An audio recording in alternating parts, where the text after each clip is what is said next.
so we have two less coast jurors coming in from the coast.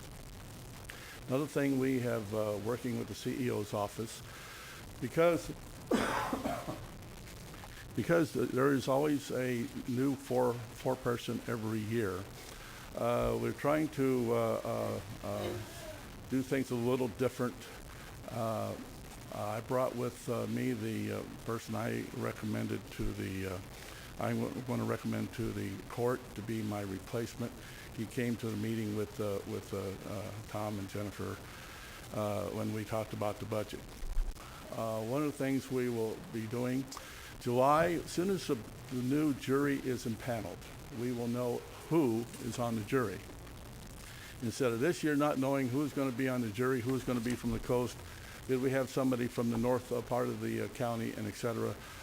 This year, we will go back to the CEO's office and look at the budget again, because then we'll know how many jurors we have and where they're from.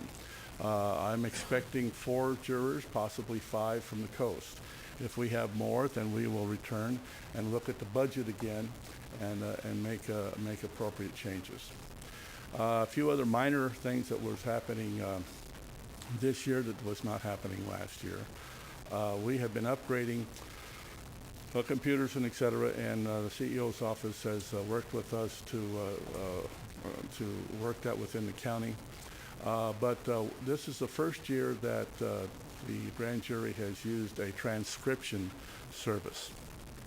As each of the Board of Supervisors know, this year when you came in, I not only put you all under oath as just a matter of form, but I also taped each of you, and we also used the transcription service. And we did that for institutional memory, so we would be able to, those then become documents instead of just simple interviews, and can be referred back to by next year's grand jury, for instance.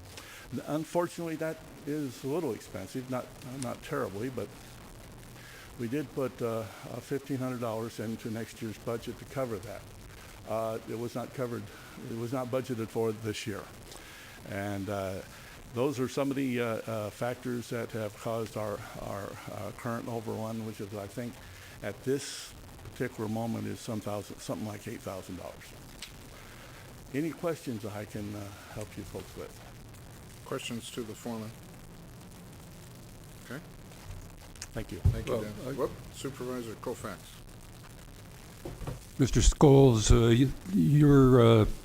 under your leadership, the grand jury has made an intensive study, analysis, if we can call it that, of the travel activities of at least 2 of the supervisors who were defamed, in my opinion, in your report. That matter aside, you're attributing the overrun to the fact that there are 7 jurors from the coast. Do you have the same kind of information for us who are being asked to approve the expenditure of public funds for this overrun? Do you have the information as to how many trips by which jurors and what the cost of these particular trips were and what the subject that they discussed? Do you have that for us at this time? Absolutely. All our records are public records. They are available in the auditor's office. Just as a point to inform everybody, all the supervisors, past and present for the last 6 years, were asked to come and to talk about travel because we wanted to do the whole spectrum. But the process, when a juror puts in a request, it first goes to my treasurer, who checks all the addition, et cetera, to make sure it's filled out correctly. And then corrections are made and passed to me. I then review each of the entries. I know exactly how far it takes somebody from the coast or from Willits or from wherever they're going from their home to the grand jury chambers, exactly how far that is. I know because I attend most of the meetings, I know who was present. Each of the chairpersons fill out an attendance sheet on the minutes. I get the minutes, I get an attendance sheet. I know exactly who attends and who doesn't attend. If there's any question, I immediately talk to them and say, ask for additional information. On the sheet we turn in, it gives the purpose of the meeting that they're attending, whether it's the administration committee, whether it's Health and Human Services Committee, exactly what committee it is that they are meeting. And that is backed up by minutes which are submitted to me. I have all my records, and I have the auditor's office has every one of our requests, and with my signature on each one. Well, that's certainly admirable. That you know this, but the problem is here is you're not the one who's being asked to allocate funds for your overrun. And by my calculations, of course, I know that the grand jury calculates rather differently from what is done in the rest of the Western world. But looks to me like there are something like 113 trips, taking the average cost of a trip back and forth to the coast. About 113 trips that could have been paid for here. That's 16 trips for each of the 7 jurors who reside on the coast. Is this consistent with what you understand to be the case, or are we supposed to take it on faith that you know this? I'm sure as a grand juror, you did not take on faith what at least some supervisors presented to you. So why would you be coming to us saying that you know this?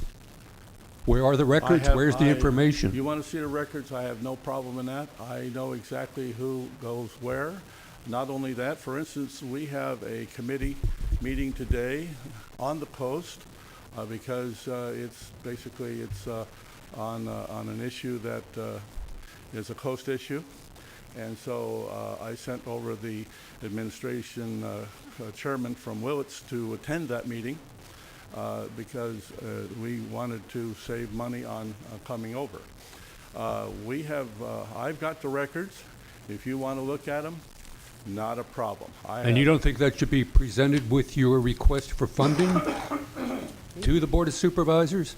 A one-pager? If the board wants it, I'll be sure. Well, I certainly would expect that in a proceeding such as this. Okay. Just to see, I had a thought that while you were speaking there, it probably went away. Senior moment. Thank you very much. But I have, I make it quite plain in all my dealings. I believe in transparency in government. That includes the grand jury. I would welcome any investigation. I've got the records, and I have 19 people, actually not 17 people right now. Sir, I'm not questioning your integrity. What I am questioning is the lack of documentation for a request for funding by this Board of Supervisors, which is unusual and inconsistent with what has been set before other departments, other agencies that we are required to fund.